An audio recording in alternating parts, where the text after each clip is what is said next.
Assalamualaikum warahmatullahi wabarakatuh.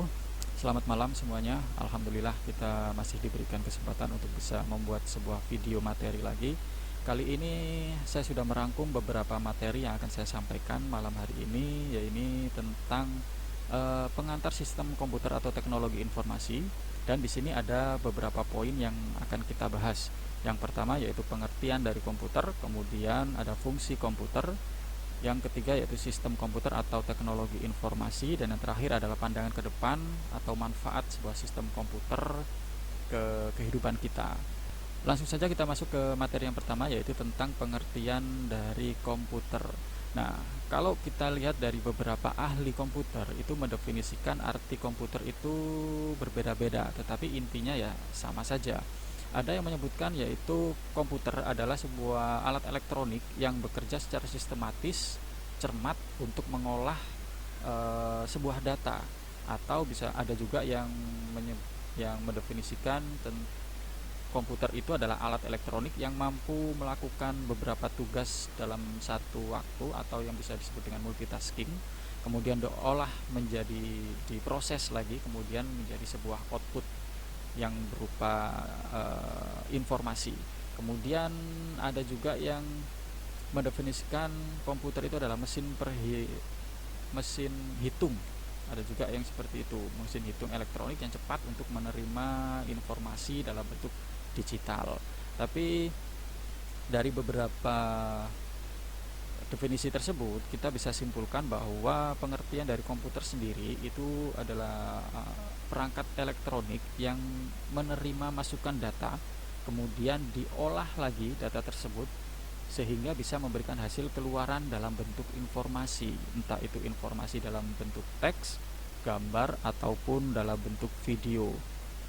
Nah, itu adalah sebuah definisi dari komputer. Jadi menurut beberapa ahli tadi ya intinya sama sebenarnya, yaitu sebuah alat elektronik yang bisa kita masukkan sebuah data, kemudian diolah lagi datanya sehingga bisa memberikan hasil output berupa informasi, entah itu berupa teks, gambar, ataupun video. Nah, kita masuk ke materi yang kedua, yaitu tentang fungsi dari sebuah komputer. Nah, kalian harusnya bisa menjawab sendiri ya tentang fungsi dari komputer ini. Fungsinya dalam kehidupan kita itu apa saja. Tetapi dalam fungsi komputer itu ada beberapa fungsi yang bisa kita ambil. Dalam prinsipnya komputer itu memiliki empat fungsi dasar. Di antaranya yang pertama yaitu data processing atau tentang pengolahan data, kemudian ada data storage atau tempat penyimpanan, kemudian data movement atau tentang pemindahan data, kemudian yang terakhir yaitu tentang kontrol atau pengendalian. Nah, kita akan ulas satu persatu, yaitu yang pertama tadi adalah data processing. Mungkin bisa kita tulis ya, data processing, sebentar, data processing. Jadi data processing itu adalah komputer yang digunakan untuk pengolahan data sehingga dapat menghasilkan output berupa suatu informasi, yaitu sebuah data yang kita masukkan ke dalam sebuah komputer sehingga data tersebut bisa diproses dalam komputernya, entah itu datanya berupa teks, suara, atau sebuah objek dalam bentuk video, gambar, ataupun grafik.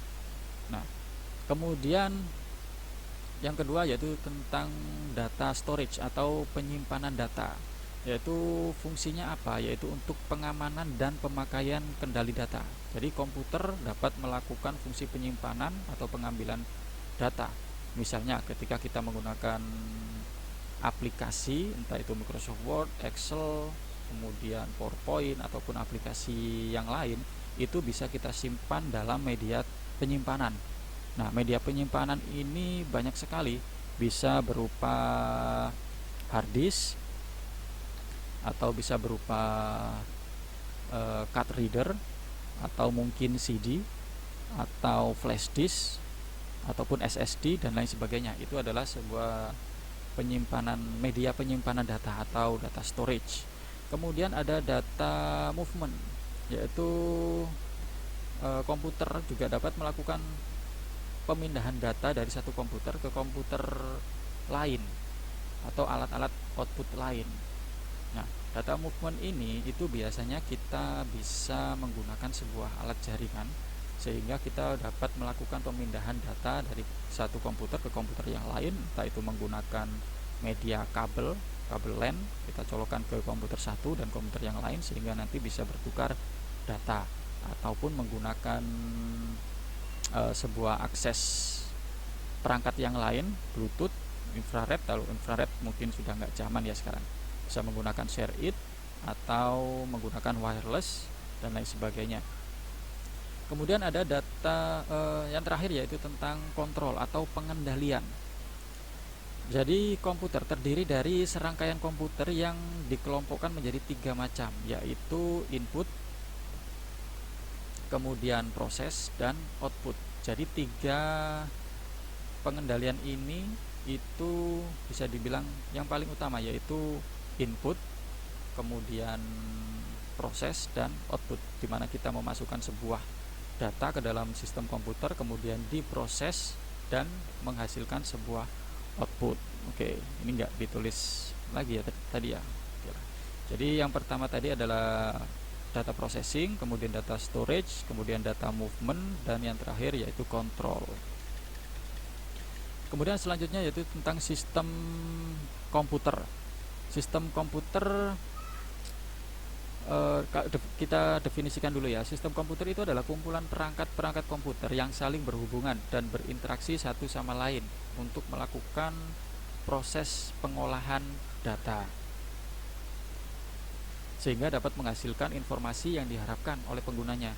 Perangkat yang terdapat dalam sebuah sistem komputer itu ada 3, yaitu hardware, software, dan brainware. Ini kayaknya sudah pernah kita bahas ya, kita singgung di awal-awal materi, yaitu ada hardware, software, dan brainware. Di mana hardware itu adalah sebuah perangkat keras.